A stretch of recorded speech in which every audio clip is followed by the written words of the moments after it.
तो dear students, once again you're welcome SVIC educational group 10th A। Students, अब हमारा पाचन तंत्र खत्म हो चुका है।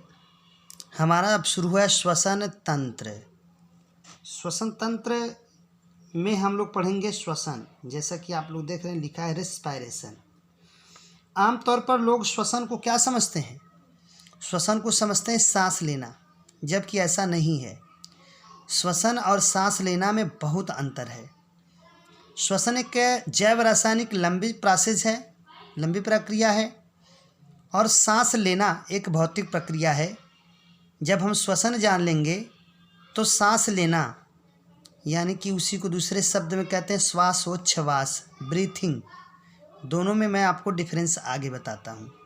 तो पहले तो हम ये जानें कि जैसा कि आप लोग जान चुके हैं कि भोजन करने के बाद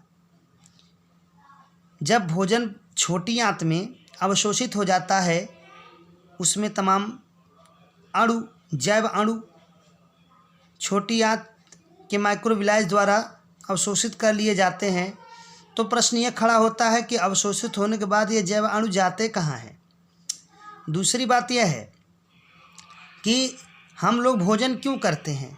यह बात, तीन बात पर आप लोग ज़रा फोकस करें कि हम भोजन क्यों करते हैं, रक्त हमारे शरीर में क्यों पाया जाता है, हम जिंदा कैसे रहते हैं। व्यवहारिकता है।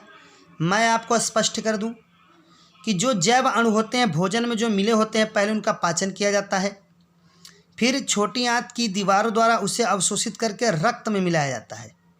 अब वह रक्त उन अणुओं को लेकर हमारी बॉडी के प्रत्येक सेल्स में पहुंचते हैं। जब पहुंचते हैं प्रत्येक सेल्स में, तो उसके बाद क्या होता है। अब यहाँ पर आप थोड़ा सा ऐसे समझें कि पाचन तंत्र से जो भोजन है, भोजन में तमाम जैव अणु हैं, कार्बोहाइड्रेट्स, वसाएं, विटामिन्स, जो सरल अणुओं में टूट चुके थे। अब यह भोजन छोटी आंत की दीवार द्वारा विसरित होकर कहाँ मिल गया है? रक्त में। किस में मिल गया है? रक्त में। अब यह रक्त क्या करता है? उन जैव अणुओं को जो भोजन में मिला था, पाचन तंत्र में से यहाँ लिख सकते हैं पचित भोजन जो रक्त में मिल चुका है, उसी में वास्तव में एनर्जी है। इसी में क्या है? एनर्जी है। यह एनर्जी इस पचित भोजन में जो कार्बोहाइड्रेट्स, वसाएं, विटामिन्स थे, उसी में ये एनर्जी भरा है, जिसे उस पचित भोजन उन अणुओं को रक्त ले लिया है और लेकर शरीर की प्रत्येक कोशिकाओं के पास पहुंचता है।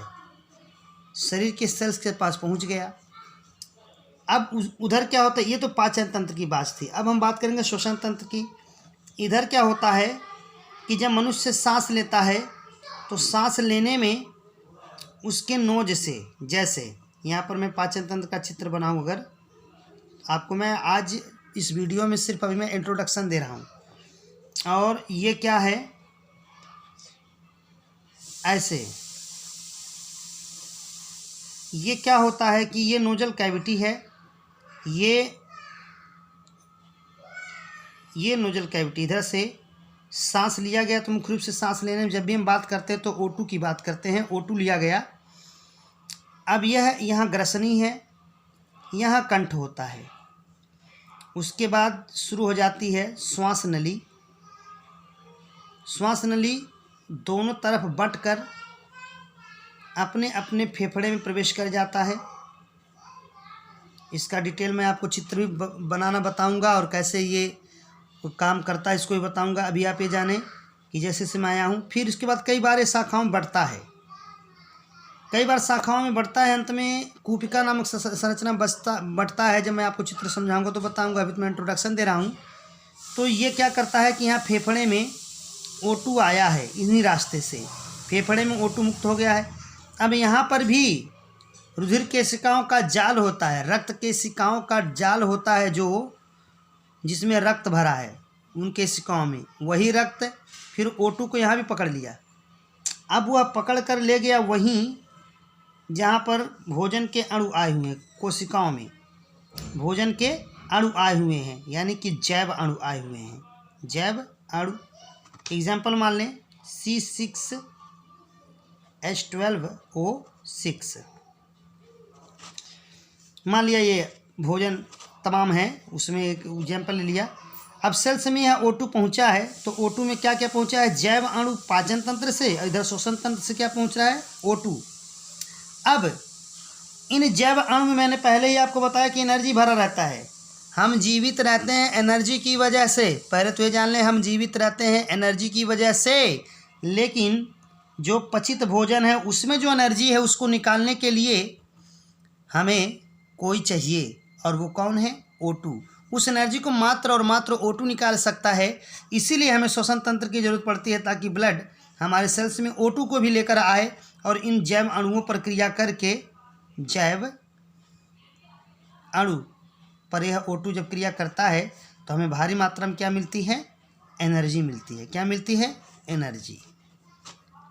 तो देखा आपने कि पाचन के बाद हमें पाचन क्यों ज़रूरी है, क्योंकि जब पाचन होगा तो हमें जैव अणु मिलेंगे, उन्हीं जैव अणु में ऊर्जा भरा है, लेकिन वह ऊर्जा हमें मिल नहीं पाता जब तक श्वसन तंत्र से हमें O2 मिल नहीं जाता, क्योंकि उन अणुओं से ऊर्जा निकालने की जो क्षमता है वो सिर्फ O2 में ही होता है।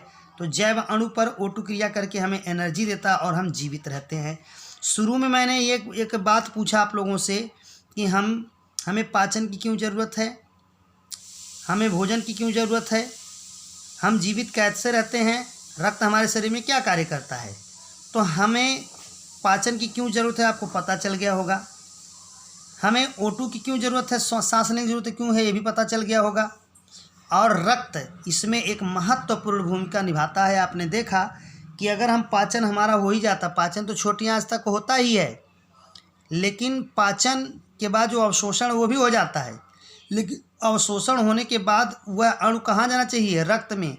क्यों रक्त में जाना चाहिए, क्योंकि रक्त ही ले जाएगा हमारी तमाम कोशिकाओं के पास। तो रक्त यहाँ पर महत्वपूर्ण तो हुआ ही। अब यहाँ भी देख लें, यहाँ भी रक्त महत्वपूर्ण हुआ। O2 पहुँचा सेल्स में और वहाँ पर जाकर उन अणुओं पर क्रिया करके हमें क्या प्रदान कराया, एनर्जी। तो रक्त हमारे लिए बहुत ही इम्पोर्टेंट है। यदि रक्त ना होए तो क्या होगा, यदि रक्त ना हो तो क्या होगा, इसका आंसर आप अपने दिमाग से मेरा यह वीडियो देखने के बाद भेजेंगे। इसमें से आपको कुछ नोट नहीं करना है, केवल मैंने इंट्रोडक्शन दिया है। एज और विश आपको समझ में कुछ आया है कि इसमें से ये बात आपके नॉलेज की है या तो आप उसको नोट कर सकते हैं। बाकी मेरा यह प्रश्न है कि यदि शरीर में रक्त ना हो तो क्या होगा। 2 टॉपिक्स पाचन तंत्र और श्वसन तंत्र के आधार पर आप अपना आंसर कमेंट करके दीजिए। इसके बाद मैं आप लोगों को आपका इस चैप्टर मैंने स्टार्ट कर दिया, इंट्रोडक्शन दे दिया है।